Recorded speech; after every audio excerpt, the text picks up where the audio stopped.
राम सुंदर सा छत्रसाल महाबली करियो बलि बलि। काव्य प्रतिभा के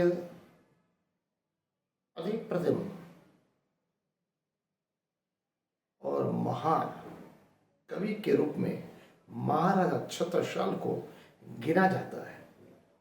अगर हम ये सोचें, एक वीर शार्दुल पराक्रमी चक्रवर्ती सम्राट धर्मदूत विदेहराज और एक क्षत्रिय महाराजा कभी हो सकता थे। महाराजा छत्रसाल 12 वर्ष की आयु में माता पिता के निधन के बाद अंतरस्फुरणा से परम पिता परम प्रभु श्री कृष्ण परमात्मा के आशीर्वाद से उनके अंदर जो आध्यात्मिक लो जो जली थी वो धीरे धीरे क्रमशः बढ़ती गई।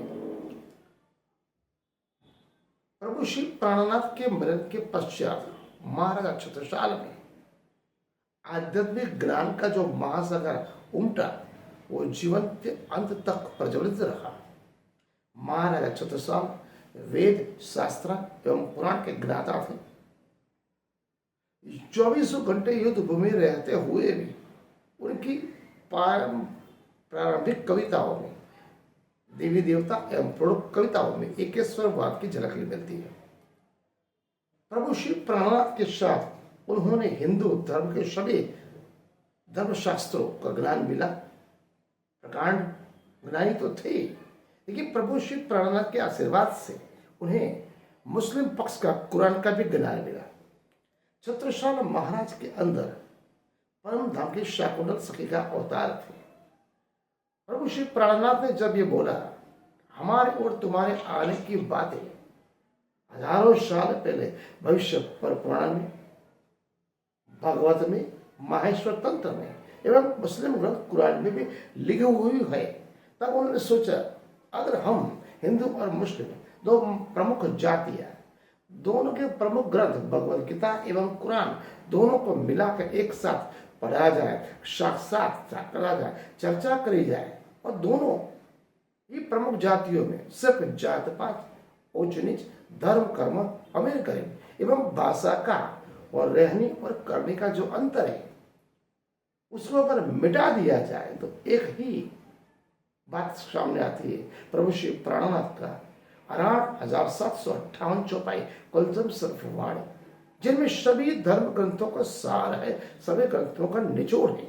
प्रभु श्री प्राणनाथ ने समग्र मानव जाति की एकता के लिए सत्य, अहिंसा, प्रेम, स्नेह, करुणा, दया और सभी मानव जात को एक ही छत तले, एक ही खान, एक ही पान, एक ही गान, एक प्रकार के रहनी और करनी, जिससे हम परम पिता प्रभु श्री कृष्ण परमात्मा के चरणों में, अक्षर श्री राज्य धनी के चरणों में पहुंच सके। जो हमारा मनुष्य तन 84 लाख योनि के बाद जो मिला है, उसकी मुक्ति बिना प्रभु प्राणनाथ, बिना प्रभु राज्य धनजी श्री कृष्ण परमात्मा के अलावा कोई करा नहीं सकता।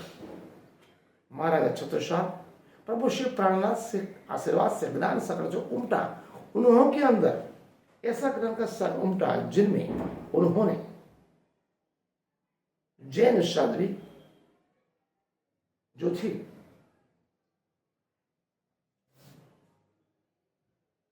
केशर भाई, जिनको महाराजा छत्रसाल ने तारतम मंत्र दीक्षा दिया। कठिन साधना के बाद 3 वर्ष के उपरांत आज का जामनगर और समय का नौतनपुरी नवानगर में प्रथम धर्माचार्य के रूप में भेजा। उसके बाद ब्रजभूषण जिन्होंने वृत्तावली वितक लिखा था वो, और ओरछा के यहाँ जैन महापुरुष, जैन धर्मगुरु अक्षर जो महाराजा छत्रसाल के जब 1739 में राज्याभिषेक से उस समय से वो नाराज थे, फिर भी महाराजा छत्रसाल और जैन धर्मगुरु अक्षर जो का साक्षात हुआ।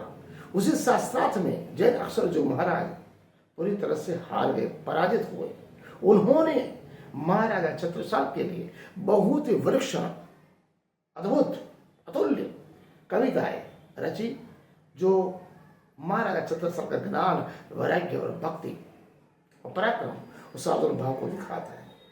हर मानव जात हिंदुओं मुस्लिम दोनों प्रजाति के लिए महाराजा छत्रसाल के हृदय में प्रेम, स्नेह और करुणा थी। एक ही छत के एक ही बुंदेलखंड में दोनों प्रजाएं सुख शांति चैन से रहती थी। उसका उत्कृष्ट उदाहरण महाराजा छत्रसाल है। एक देव संस्कृति की स्थापना महाराजा छत्रसाल ने 400 साल पहले की थी। धर्मगुरु जैन अक्सर जो ने महाराजा छत्रसाल की विलक्षण प्रतिभा के लिए काव्य के रूप में महाराजा छत्रसाल को उत्तर दिया था, जो मैं आपको सुनाना चाहता हूं। आय जुक प्रथम जोश प्रणभम प्रथम को, दूजो श्रम श्यामा महारानी जी की आत्मा, तीजो पुनः आय मिलो तेज रूप तारतम्य, चौथी हुक्म धनी धाम को संगात्मा, भय आव बेलिए सुबत ब्रह्म अक्षर की, ये पांचों मिल भय एक सदगुरु महात्मा, अक्षर अनन्य जाशु अवतार प्रणभम के, मान गए श्री प्राणनाथ जो पूर्ण परमात्मा। महाराजा छत्रसाल के साथ साक्षात महाराज में स्वरूप को हृदयंगम करने के लिए अक्सर जो महात्मा ने महाराज छत्रसाल के लिए पंक्ति रची थी, जो ऐतिहासिक प्रमाण पर खड़ी हुई थी। आज का अध्याय हम यहाँ पूर्ण करते हैं। प्रणाम।